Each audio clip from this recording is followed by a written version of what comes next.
in Hamilton. Today we have with us Santiago, who will be introducing himself in a bit. But before we start our event, welcome. I'd like to say that the land that I'm situated on is a land that is the traditional territories of the Erie, the Neutral, the Wendat, the Haudenosaunee, and the Mississaugas of the Credit First Nations. This land is covered by the Dish with One Spoon Wampum Belt Agreement, which is an agreement made between the Haudenosaunee Confederacy, the Anishinaabe peoples, and other allied nations to peacefully care for and share this land. So Santiago, I'd like to quickly throw it to you to introduce yourself, your practice, and also to talk about your relationship to the land. Yes, of course. Hello, everyone, and thank you, Kitoko, for inviting me to be a part of this series. As Kitoko said, my name is Santiago Guzmán. My pronouns are him, he, and they. And I am actually right now in New Brunswick, the unceded and ancestral homelands of the Passamaquoddy, the Wolastoqey, and the Mi'kmaq people. But the place that I call home is Ukdahumkuk and Labrador, or colonially known as Newfoundland and Labrador, the unceded and ancestral homelands of the Beothuk and the Mi'kmaq for the island of Newfoundland, and for Labrador, the Innu of Netasin and the Inuit of Nunatsiavut and the Inuit of Nunatukavut. However, I am an immigrant from Metepec, Mexico, which is also another colonized country. And amongst so many recorded and unrecorded indigenous peoples from the land that I come from, especially for my hometown, include the Matlasinkas, the Nahuas, and the Toltecas. So yeah, as I said, I am an immigrant. I came here, well, I moved to Newfoundland and Labrador 8 years ago, and I decided to call this place home. And I think it's really important to me as an immigrant to acknowledge what is my relationship to the land, because I feel like as a newcomer, I have a responsibility to learn about who were before me, who is currently with me, and the 7 generations to come, and how I can be an active associate or agitator. Agitator is not the right word, but a collaborator, specifically with indigenous communities who, across Turtle Island have suffered from the impacts of colonization. So it is important to me to learn about how I can do better. And yeah, so I am a theater artist and a filmmaker. I primarily focus on theater. Amongst the things that I do, I actually try to do it all. So I'm a writer, I'm a performer, I'm a dramaturge, I'm a director, I'm a producer for theater. And yeah, I just love theater so very much. I identify myself obviously as a racialized person and queer, an immigrant, as I said. And yeah, I think that's what I'll offer for now. Thank you so much for that. As you were like listing off your roles, my head was like, so many things. When does this end? I'm curious, what does decolonization mean to you? And I guess it's like a 2-part question. Like, been asking people, what does decolonization mean to you? Part 1, but also what does it mean to then decolonize your artistic practice? You talked a little bit about it just now, but I'd love to hear it again. Of course. Well, I think that, that is okay, so I find that there are like 2 big parts. One, of course, I think that I guess as a writer, I tend to think about the importance and the significance of words, so what does it mean to decolonize? I always think about, what does that word mean, decolonize, and is to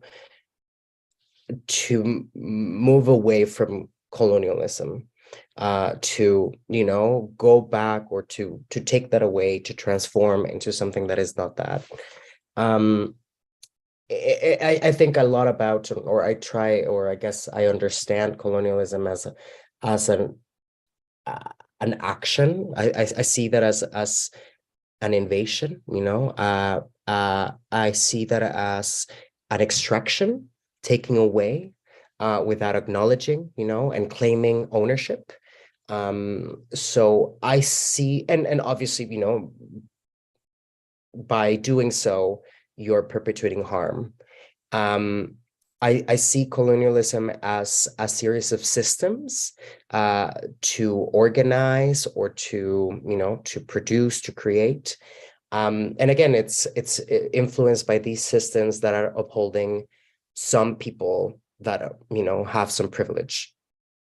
Generally speaking, I see that as colonialism. So to decolonize, to me, is to challenge those perspectives, to move away from those structures, to challenge systems, and to systemically analyze and create a course of action, as to how to do it. That is very broad. I think that another very important thing for me in understanding decolonization is about indigenous sovereignty. I think that it is about land back, and what does that mean, both physically, talking specifically about land, but also about knowledge, culture, joy. So it's about indigenous sovereignty. So it's those two parts together: indigenous sovereignty and moving away from colonial practices or colonial systems. Now, how do I apply it in my arts practice? That is a very good question, and I think that it is something that is constantly evolving. It's something that I have been analyzing, and obviously, I must say that this is something that I have been developing over years. It's not something that I'm just like coming up with now. It's something that I am actively trying to do, by attending conversations like the ones that you've curated, Kitoko, but also asking questions, unlearning patterns that I have acquired, challenging them. So in my theater practice, what does that look like? And I have to say that, my training, I went to a theater school, and by doing so, through an institution such as a university, I was taught with a colonial lens, a colonial perspective. All of my teachers were white, and hence, the limiting access for me to perspectives that were not non-white, primarily, heteronormative work, able-bodied work, in English language. So my training was quite one-faced, it was just a one little perspective. So I have, become an artist over the years, trained with that, but at the same time challenging the things that I learned, and not completely disregarding them, but just inquiring as to why we have to do it that way. So that is specifically for my acting. I think a lot about, who were the authors that we read in university, who implemented the techniques. And, in some cases, some acting techniques were inspired by other marginalized communities or marginalized theater creators, but they were appropriated by them.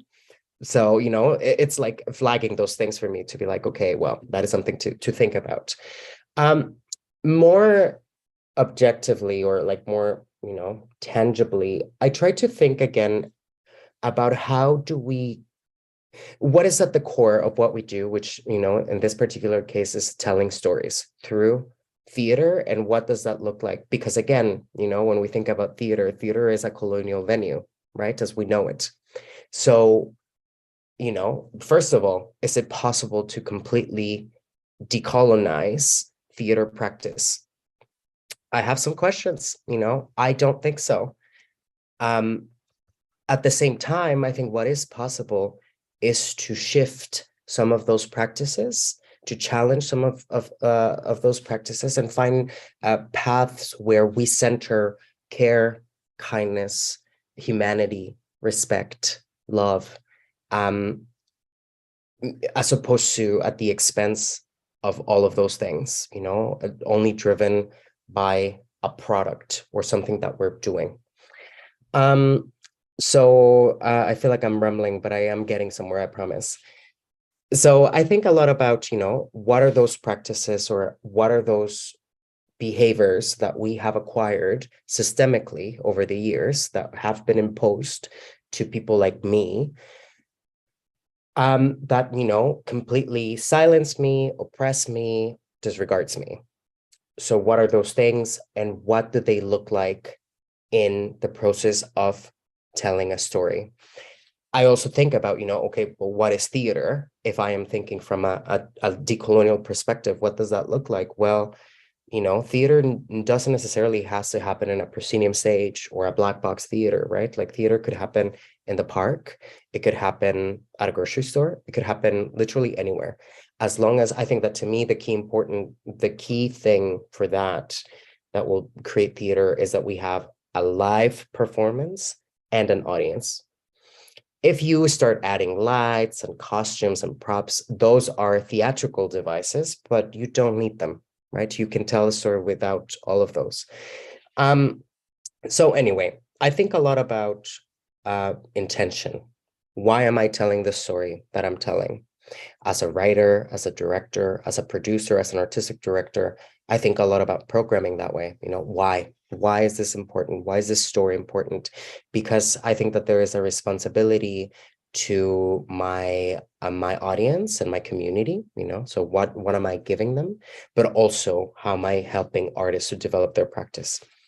So decolonizing my work looks like in very different ways. Obviously, as you assume a position in this colonial system, as a producer, for instance, you have some agency to define what will the working place looks like that will challenge or champion spaces where care, kindness, humanity, respect, love predominate. And so I think about that in the way that we build a budget, right? Like, how do we build things in our budget that will help nurture that space? It's about hiring the team. What are those like-minded people that hold those values or that are willing to learn or to take those values as well? Because this is the thing, like right now I sound like I have always done this right, but that's not true. Or I am still learning, but the things that I'm learning, I'm trying to apply. So as a producer, is that, as a director, it's about how do you hold the room? How do you hold space for the people that you're working together with the goal, with the mission of telling a story? It's about how do we consider time in the way that we work? Time is a construct, and our relationship to time is very different. So how do we, collectively understand what those relationships are? And I think that's the key for me. I think that is to center theater in a system based of relationships. Like we are humans, we are people, we are artists, but we have a relationship, right? And it's not a transactional effort for me anyway. Theater is not that. It's about collaborating, adding on, giving. So as a director, I think about those things, about time. I think about space. I think about how I am allowing, people to be themselves in the room. How do I nurture a space where people feel that they can be themselves, physically, emotionally, spiritually? As an actor, I find it a little bit more difficult because I am, like following a director, a producer. My agency in that place is a little bit different. But one of the things that I am actually doing a lot is asking for what I need. That is something that I feel like we are so often told that we just should be doing the thing that we're told. And I believe in trusting a director, trusting a producer, but at the same time to say, hey, how can we meet in the middle? Like, I think that you want me to get to this place, these are the steps that I feel like I need right now to get to that space. And, you know, sometimes I find myself feeling like a diva because I'm asking questions, because I'm asking for time, because I'm asking for a break, because I'm asking for, you know, support learning my lines. But at the same time, I feel like claiming that agency and that ownership of my body as an instrument of work is a way to move away from the expectation, the colonial expectation of I'm just a body that is saying lines for someone else's story, you know, because then I become an active collaborator in the storytelling process. As a writer, which is very interesting, I think that I try to find ways in which I can open up my process of creation. That's the other thing. And I think that applies to a lot of these different departments. But I think that I went to theater school to become an actor. I don't have any training in directing or writing or producing or dramaturging. All of those things I have done, you know, by doing them, by working. And I have mentored under beautiful, beautiful people that have taught me wisely. But as a playwright, I think that I had an idea of what playwriting was based on seeing my playwright friends. And then I said, oh, I want to do that. But then I didn't actually know what that meant. The same thing with a dramaturgical process. You know, I thought that writing a play would just like take me 2 drafts and then the play would go on stage. I was very wrong.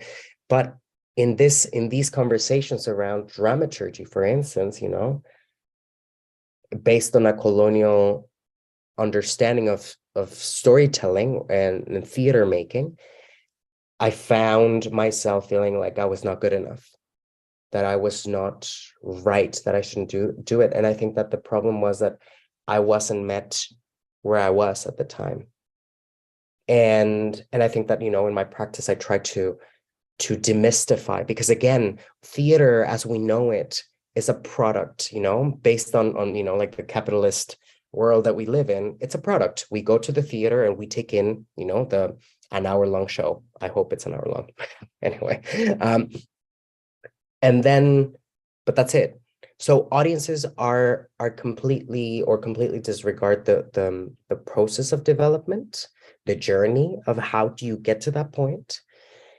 So I really like opening up that process. What does that look like, you know? And it's both for professional development, for me to give the space to especially equity-owed communities to an opportunity to see how theater is done or how theater could be done, with the hopes that they will see something and say, oh, I'm interested in that, or oh, I want to try that. Can I shadow you? Can I, you know, apprentice under you, whatever. But at the same time, I think that it's important for audiences, like general audiences, to understand how much it costs, you know, and not financially only, but like emotionally and physically, that our craft is a craft, you know, it's a community effort. So what does that look like? And then to me, it takes away a little bit of that preciousness of the product, of like, it has to be a stellar play.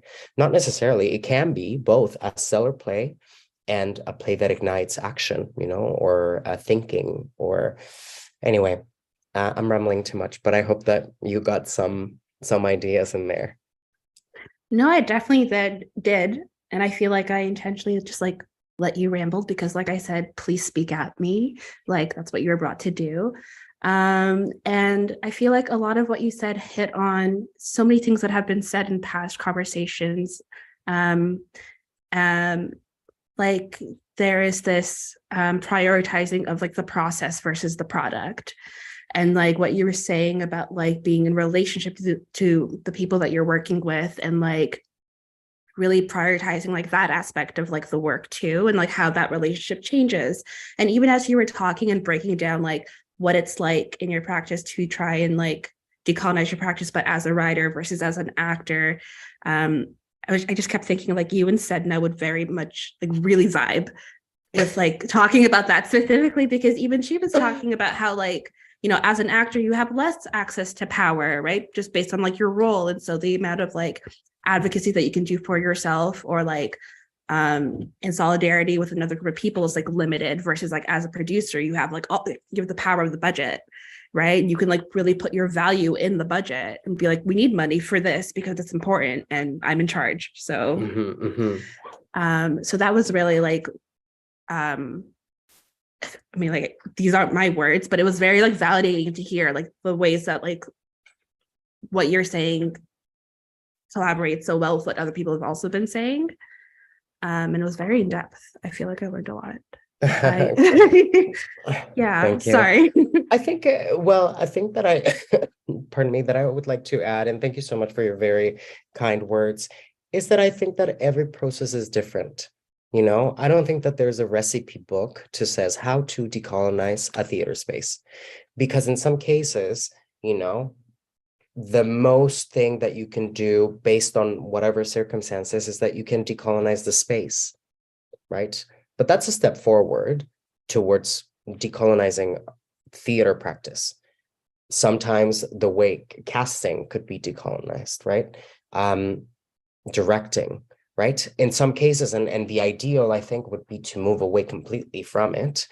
But in some cases, I think that, you know, like even considering that if we are working from a script, you know, like the act of writing a play with stage directions and lines, and that's a colonial practice as well, right? So even if you're doing everything else, there will be something perhaps, and I'm not saying that it's that we should completely disregard, you know, what that is. You know, it's like, how do we, you know, again, claim ownership and agency to these things that matter, at least to me as a human being: care, kindness, love, respect.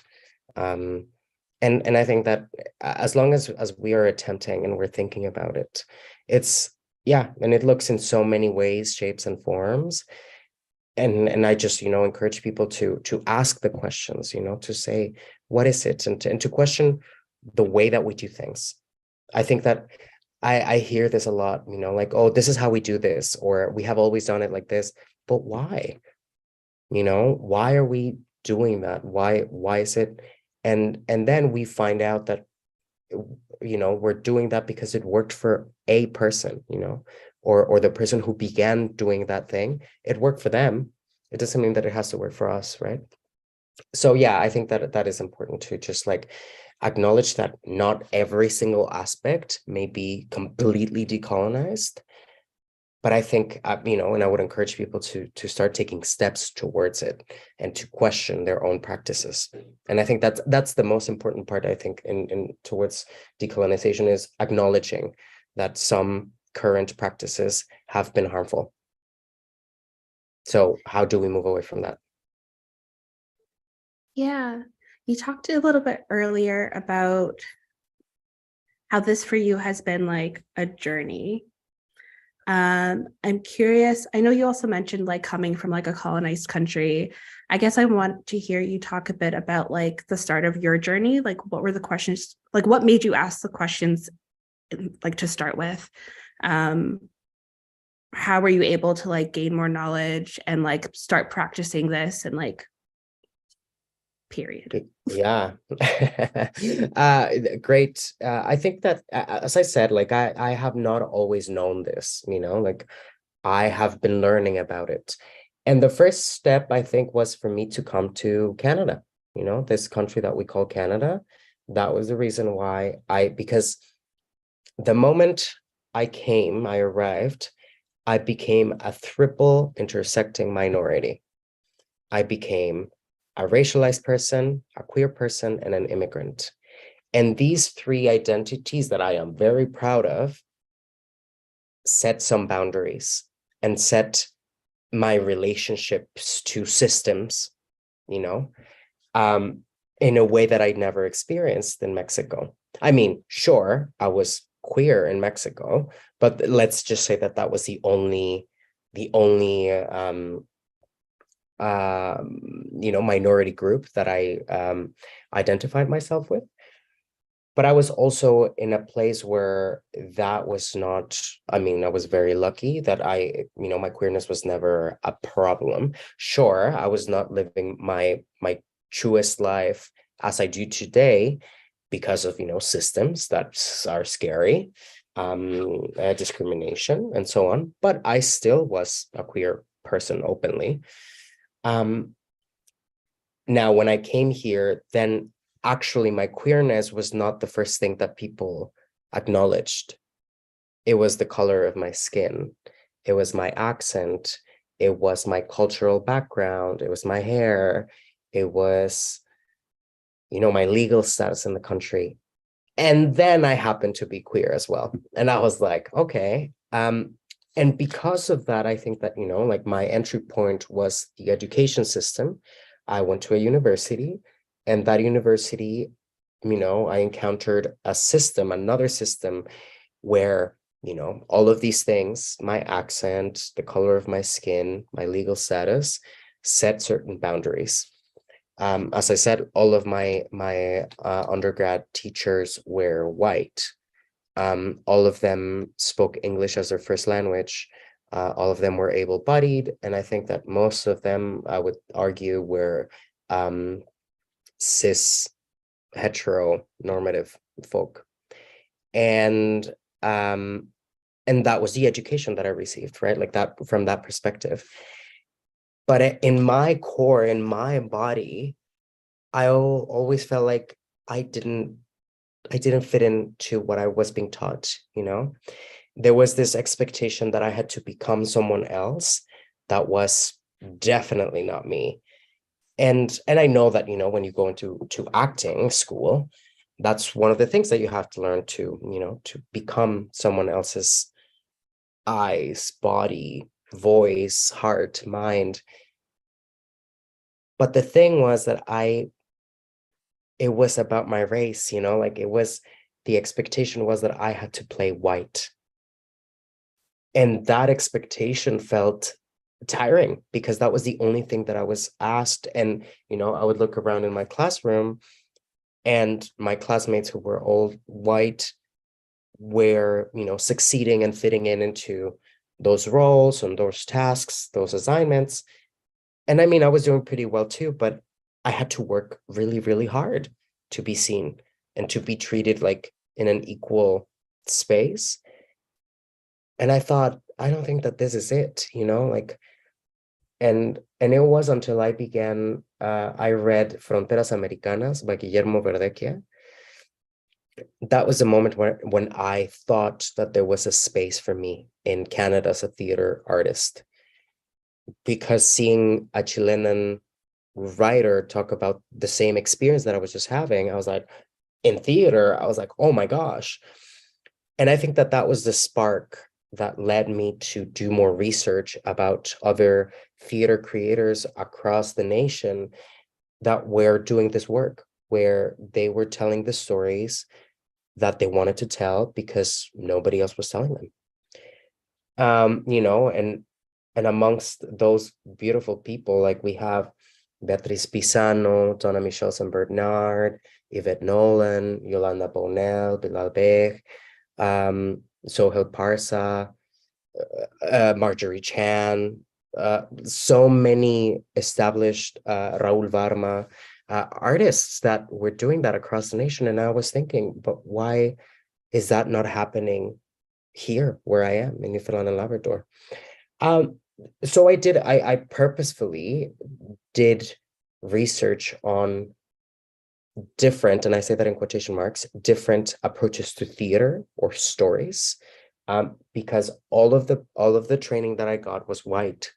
And I was like, okay, I was craving for experiences that were racially different from whiteness, just because I had 4 years of that as training.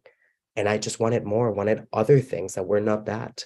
And in that moment, I saw that there was a future for me, that I was like, oh, okay, I'm going to be okay.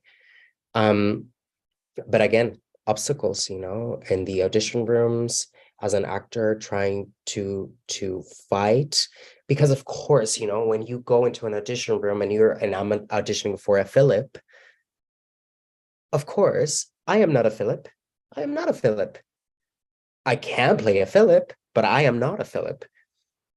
And that's why I realized that I was never cast, or I was not like there was always something off with me, but it was because the writer never thought of Philip as a brown person. You know, when we talk a lot about this neutral, what does this neutral is, you know, like the resemblance of like whiteness, straight, cis, able-bodied, you know, all of the things that hold predominantly privilege. And I didn't fit in. So then I started craving, you know, those spaces where my difference, and again, I say that in quotation marks, was my strength and not my weakness. And for the most part in Newfoundland and Labrador, I had to create those spaces for myself. And then when I create that space for myself, I was like, my gosh, come on over. It's so awesome in here. And started bringing other community members into these spaces and, you know, furthering development. So anyway, I think that I think it's a very humbling experience because as I said, I never thought about, you know, colonization in Mexico. I knew about it, I studied about it, but I never actually thought about the impacts of colonization because I was very privileged in Mexico. I didn't have to question, you know, my race, you know. So coming here and learning about the impacts of colonizations in the indigenous peoples of these lands, I was like, oh my gosh. And if this is happening here, what happened in my homeland? And that sparked some interest where I was like, oh my gosh, that was very important to me, you know, to start learning about those things. So even then, you know, like traveling back to Mexico, I am very grateful that I have seen this perspective, but I also understand where Mexico is at, you know, and where those conversations are at. They're developing, they're growing, but, you know, so all of this to say that it has been my lived experience that has pushed me, encouraged me, challenged me to broaden my perspective and learn more. And again, I don't think that I know it all. And I think that that's so important to acknowledge that, you know, have that sense of humbleness and humility to say that there is room for growth. And oh my, there is a lot of room for growth for myself. I mean, I feel like that's a great segue to ask about any mistakes you've made, particularly when you've been like in leadership or even just like being a collaborator in a room. What's a mistake that you've made in your practice that has led to growth? There was one in particular. I was doing some casting for a TV show or a commercial. I can't remember, but I was doing some casting. I was a casting director. And I had an associate casting director who identified as trans non-binary. And, you know, in Newfoundland, there is this, and I guess, you know, me trying to adapt the way that I speak and the way that I, you know, that I understand and engage with language in my community, part of it has been trying to, or adapting or taking some of these words and expressions that are very common in my community. One of them is, you know, like when you're talking to people, you use a lot of words of endearment. My darling, love, sweets, angel, me ducky, you know, all of those words.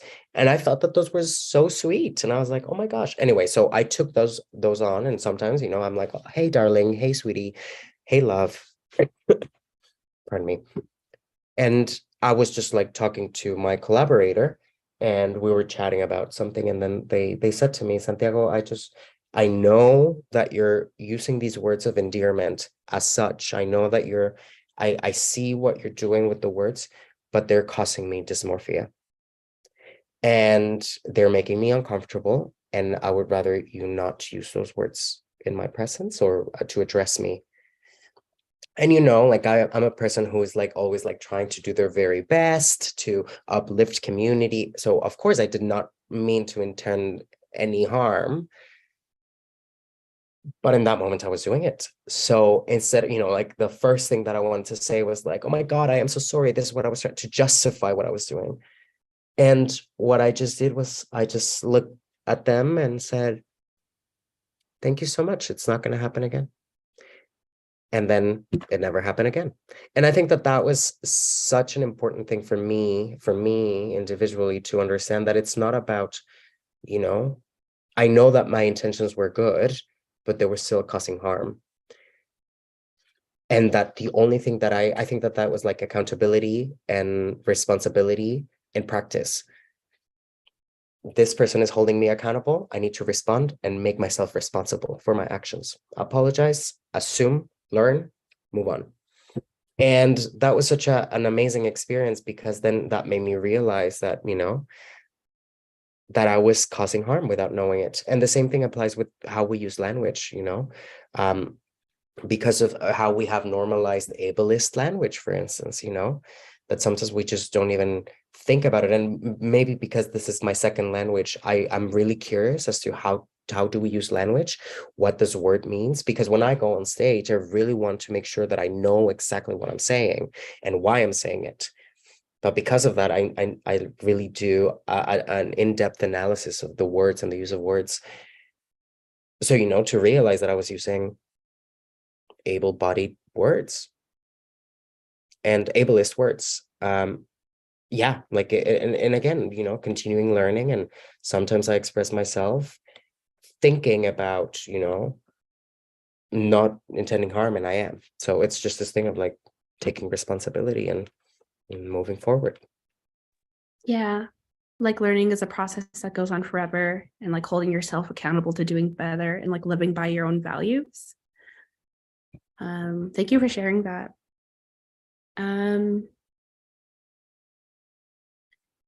I want to go a couple of steps back. Earlier you talked about, again, like working relationship with people, and meeting people where they're at. And I'm curious about one question I've heard asked before about like balancing multiple people's needs or multiple communities' needs is like, how is that possible? And what do you do when you have people who might have conflicting needs or desires and you're in charge of that space? And I'm curious about whether this has ever come up for you and like what you have done or what you think you might do. Oh, that is a great question. I always think about, you know, like,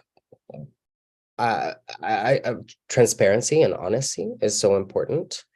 You know, like I know that perhaps a person needs some accommodations or some, you know, to satisfy some needs that I may not have the capacity to fulfill. And I think it's important to say that a specific request I can't fulfill, but these are the things that I could, right? So it's a conversation, it's a dialogue about what is in my capacity to fulfill that a specific need. Obviously, you know, like before saying that, I need to look at what really is my capacity, and if I can, you know, extend or maximize that capacity in order to satisfy someone's needs. But I think, you know, it's a conversation about, it has happened to me in the past where people express their needs without considering what would mine be, right? So I say, okay, I understand that this is what you need. This is what I can offer because this is what I need.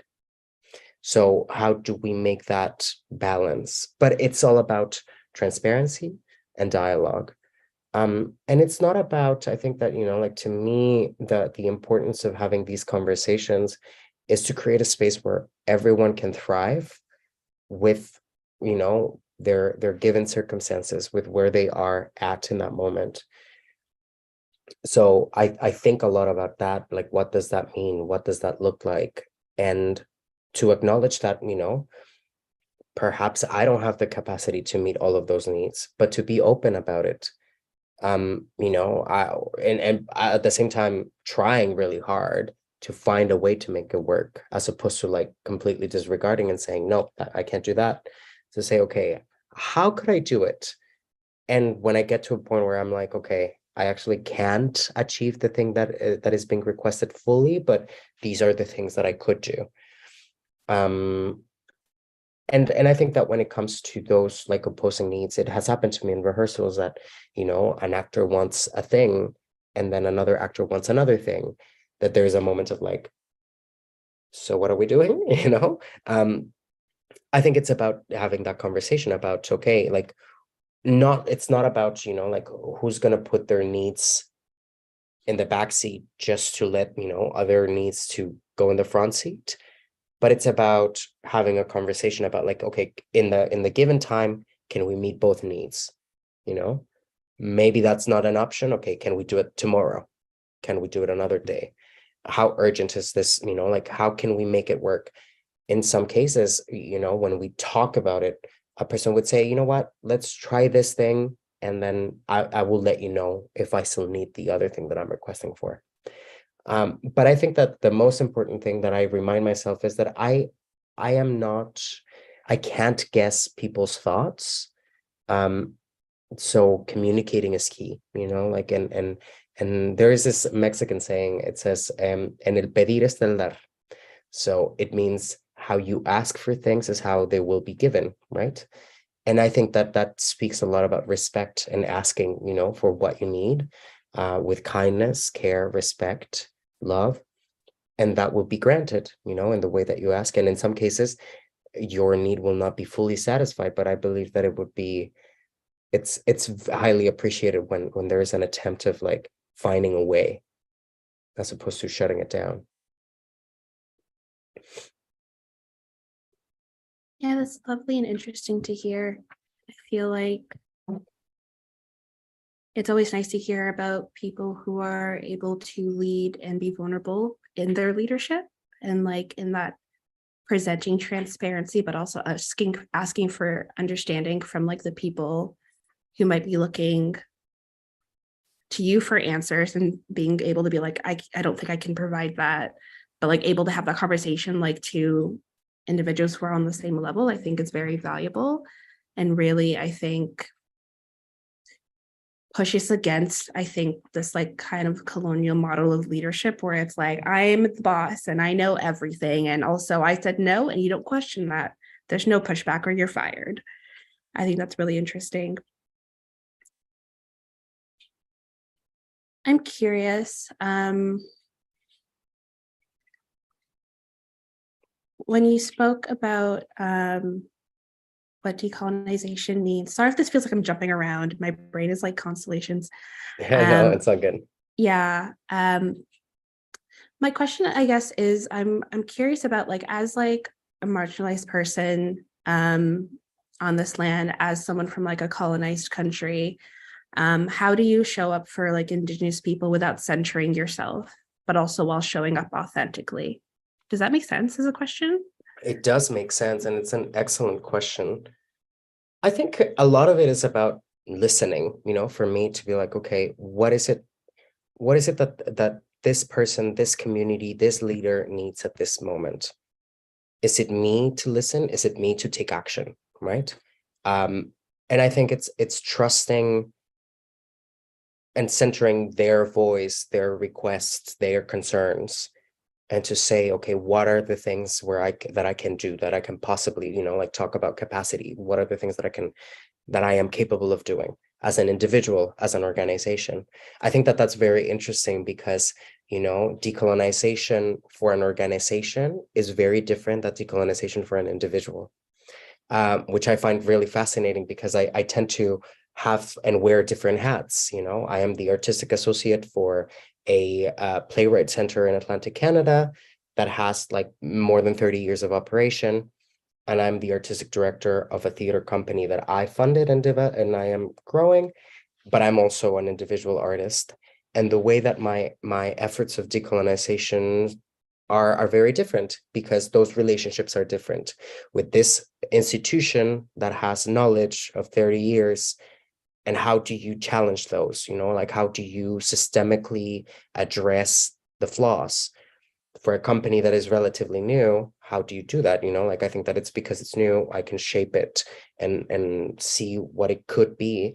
And then as an individual as well, it's like, how do I show up? But going back to how do I support Indigenous leaders, you know, in that regard, I see that like from those perspectives, right? Like, how do I do that? How does my truth and reconciliation for those different groups or different points of view align, and what can I do?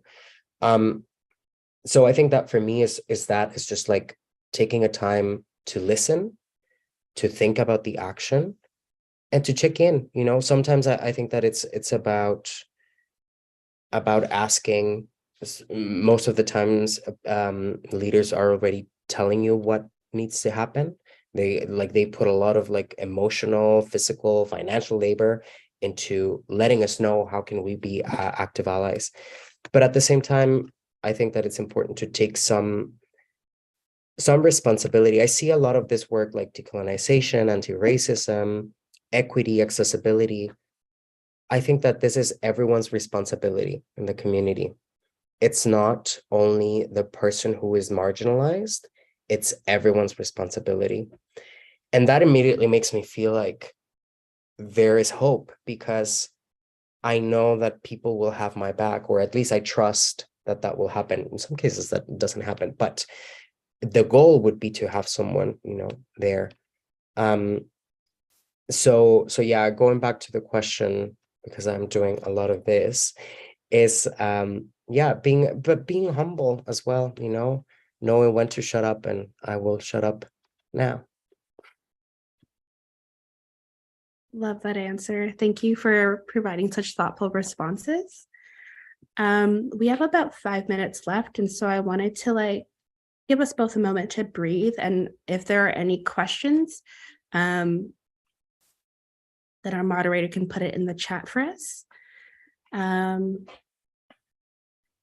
Period. Let's just breathe. That was a lot.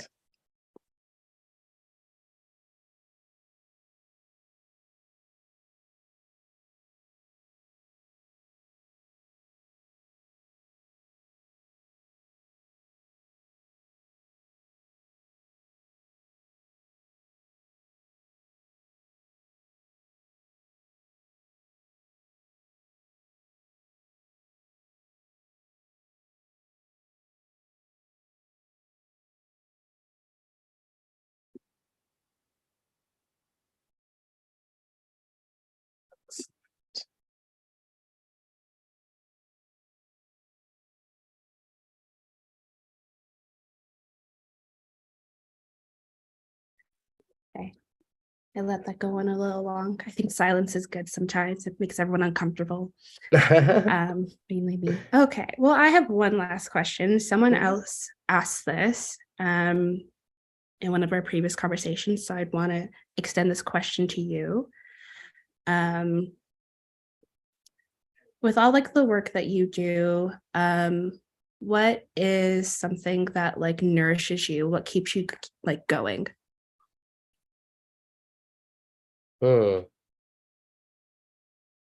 Yeah, I think I'm just trying to think of when my work is validated by the people that I'm trying to reach. I feel like that's when I am just like, okay, my work matters, and that's why I'm doing it. And it's not, awards are beautiful things, but it's not that recognition. It's more so like I'm currently doing a play that I wrote called Stop, about a Mexican kid who comes to Atlantic Canada to study, and he doesn't know how to speak English. And he's playing this Mexican game, and he's trying to engage with his new Canadian classmates, but there's a huge language barrier.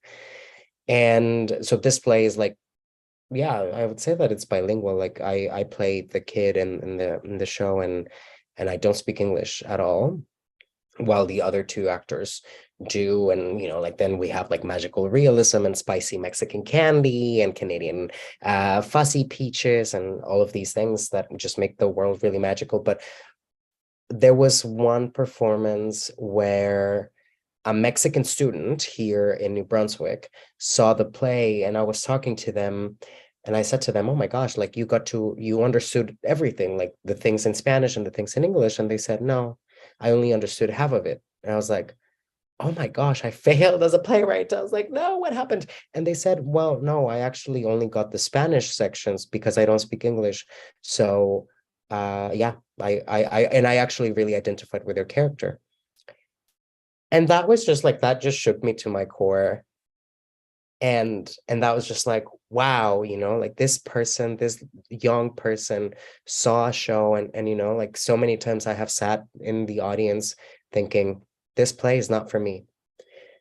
And at such a young age, for someone who's probably like self-conscious about their accent, self-conscious about their knowledge in another language, to be seen. And that has been so beautiful when we get to do some Q&As after the show, and kids, Spanish speakers, raise their hands and say, I speak Spanish. And then all of a sudden they become the like the coolest person in the room, right? And my work giving them visibility like means a lot to me. And I think that those are the moments where I'm like, okay, your work matters. Your work is making an impact. And that's about, like the intention of my work. It's an amazing feeling. That's such a touching story. Oh, Thank you. wow. Thank you so much for being part of this conversation and lending us your thoughts. I really, really appreciate it and think that it's been very valuable. Really quickly, do you want to just like shout out any social media about like where people can find you and like view your work and see what you're up to? Yes, of course. So you can look me up. I have a website, www.guzman.ca. You can see what I'm up to there. You can find me on Instagram as Santi, SANTIG1. And I post a lot of photos of landscapes, but also a lot of my work in there as well. So yeah, follow me. Awesome. Thank you so much. And thank you to folks who were tuning in with us. Okay, bye. Thank you so much, Kitoko. Bye-bye. And thank you Bye. everyone for listening. Yeah.